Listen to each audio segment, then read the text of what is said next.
नमस्कार. श्री स्वामी समर्थ. आजच्या नवीन व्हिडिओमध्ये मी अर्चना पुन्हा एकदा आपल्या सगळ्यांचं मनापासून स्वागत करते.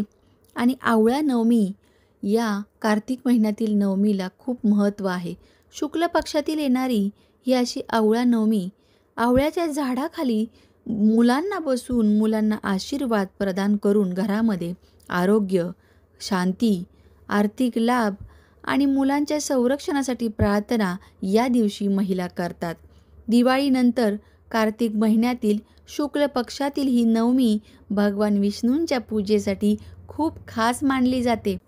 चला तर मग बघूया आजच्या व्हिडिओमध्ये काय आहे खास उपाय आणि आवळा नवमी कशी साजरी करायची आहे. काळजीपूर्वक व्हिडिओ नीट ऐका जेणेकरून तुम्हाला ही सगळी माहिती व्यवस्थित समजेल.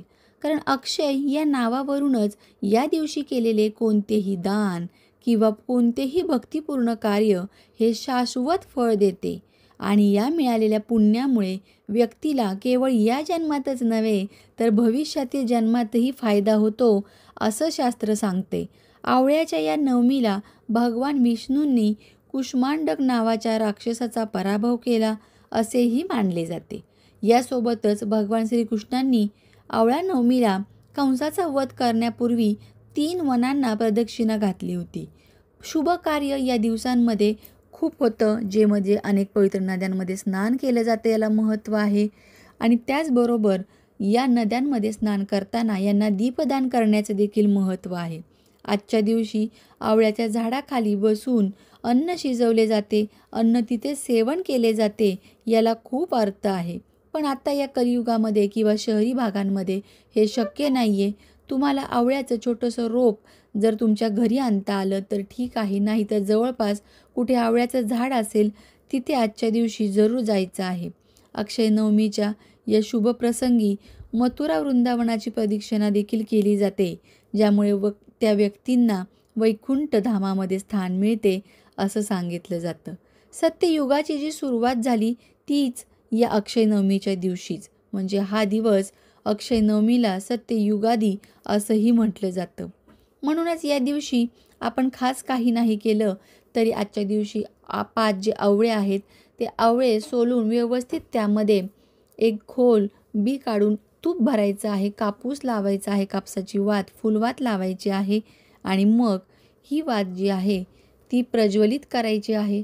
ओम विष्णवे नमः, ओम विष्णवे नमः असा विष्णुदेवांचा मंत्र जाप करत ही जी प्रज्वलित केलेली आवळ्यांची जी वात आहे तो एक आवळा आपण प्रत्येक ठिकाणी आपल्या देवाऱ्यामध्ये एक, ईशान्य कोपऱ्यामध्ये एक, आपल्या मेन दरवाजामध्ये मुख्यद्वाराच्या इथे ठेवायचा आहे.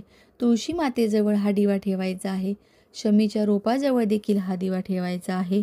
आणि या दिव्यांची देखील सर्वप्रथम आपल्याला पूजा करायची आहे. शक्यतो सकाळी आपलं स्नान वगैरे झाल्यानंतर आवळ्याचं झाड जवळपास असेल तर तिथे जायचं आहे. आवळ्याच्या झाडाखाली बसून पूजा करायची आहे. पूजा केल्यानंतर त्या झाडाच्या मुळात पाणी किंवा कच्चे दूध घालायचे. झाडाभोवती कच्चा धागा लाल कलावा बांधायचा. कापूर किंवा शुद्ध तुपाच्या वातीने आरती करून 7 वेळा प्रदक्षिणा करायची.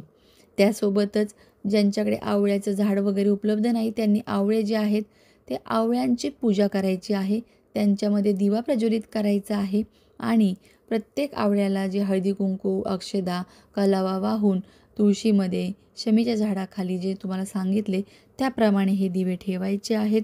मनोमन आपली इच्छा म्हणायची आहे आणि मुलांना देखील या आवळ्यांच्या दिव्यांनी ओवाळायचं आहे की यांना चांगलं आरोग्य मिळावं, माझ्या पूर्ण परिवाराला चांगलं आरोग्य वर्षभर प्राप्त व्हावं, चांगली बुद्धी प्रदान करावी, यासाठी आज हा उपाय जरूर करायचा आहे. आवळा फळ जे आहे ते स्वतः औषधी गुणधर्मांसाठी प्रसिद्ध आहे. व्हिटॅमिन सी, इतर पोषक तत्वांनी समृद्ध असं हे आवळा केवळ धार्मिक प्रतीक नाही तर आयुर्वेदामध्ये देखील याला खूप महत्त्व आहे. या दिवशी आवळा हा जरूर खाल्ला जातो, कारण असा विश्वास आहे आजच्या दिवशी भगवान विष्णू आणि माता लक्ष्मीचा आशीर्वाद म्हणून आवळा ग्रहण केला जातो. त्याचबरोबर आजच्या दिवशी आवळा नवमीची ही कथा जो भक्त ऐकेल किंवा जे कोणी ही कथा ऐकतील त्यांना साक्षात माता लक्ष्मी आणि भगवान विष्णूंचा आशीर्वाद तर प्राप्त होतोच, पण आरोग्य आणि आर्थिक सुबत्ता, समृद्धी ही देखील प्राप्त होते.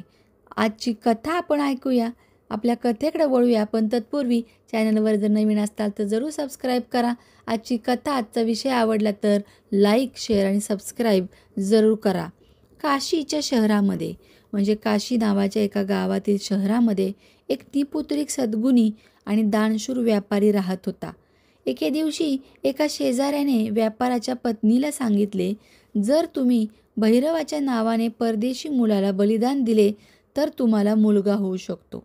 कारण त्यांना मुलगा नव्हता आणि या बाबतीत ते दोघं सतत चिंतेत असायचे.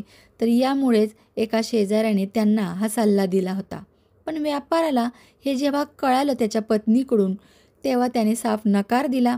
पण त्याची पत्नी जागा शोधत राहिली की आता अशी कोण आपल्याला भेटू शकते व्यक्ती, किंवा कोण आपल्याला असं भेटू शकतं. बरेच दिवस व्यापाराची पत्नी याच गोष्टीच्या शोधात होती.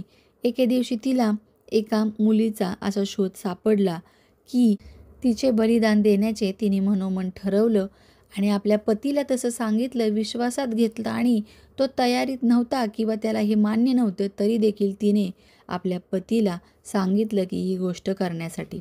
व्यापाऱ्याने मग त्या मुलीला एका विहिरीत टाकले आणि भैरव देवताच्या नावाने तिचा बळी दिला. या हत्येचा परिणाम उलट झाला. नफ्याऐवजी त्याच्या शरीरात कुष्ठरोग झाला. मुलीचा आत्मा त्रास देऊ लागला. व्यापाऱ्याला विचारल्यावर त्याच्या पत्नीने सर्व हकीकत सांगितली. यावर व्यापाऱ्याने सांगायला सुरुवात केली की गोहत्या, ब्राह्मण हत्या आणि बालहत्येसाठी कोणतंही स्थान नाही. तुम्ही पाप भोगल्याशिवाय हे पाप काही तुमचं नष्ट होणार नाही. या भोगण्यासाठी तुम्हाला अनेक जन्म देखील घेऊ लागू शकतात. म्हणूनच तुम्ही गंगेच्या काठावर जाऊन देवाची पूजा करू शकता आणि गंगेत स्नान करू शकता, तरच तुम्ही या त्रासातून मुक्त होऊ शकता, असं एका ब्राह्मणाने त्यांना सुचवलं. पण व्यापाराची पत्नी गंगेच्या काठावरच राहू लागली. तिने ठरवलं त्या दिवसापासून की मी आता ह्या गंगा नदीपासून कुठेही जाणार नाही. काही दिवसांनी दररोज ती गंगा नदीच्या पाया पडत होती, मनोमन प्रार्थना करत होती. गंगा माता वृद्ध महिलेच्या वेशात तिच्याकडे आली आणि म्हणाली की मथुरेला जा, कार्तिक महिन्याच्या आवळा नवमीला आवळ्याच्या झाडाची प्रदक्षिणा करून पूजा कर, उपवास कर. हे व्रत केल्याने तुमचा कुष्ठरोग निघून जाईल. वृद्ध महिलेचे हे बोलणे ऐकून ती व्यापाऱ्याची परवानगी घेऊन मथुरेला गेले आणि त्यानंतर पद्धतशीरपणे आवळ्याचा उपवास करू लागली, दान पुण्य करू लागली. असे केल्याने देवाच्या कृपेने ती दिव्य शरीराची झाली आणि तिला पुत्र देखील मिळाला. अशा प्रकारची ही आवळा नवमीची कहाणी, जी अनेक पापातून आपल्याला बाहेर काढू शकते, यासोबतच मनोवांछित इच्छा पूर्ण करू शकते. तर आजच्या दिवशी जरूर तुम्ही आवळ्याच्या झाडाची पूजा करून प्रदक्षिणा ह्या जरूर कराव्या, अशी ही कथा आपल्याला सांगते.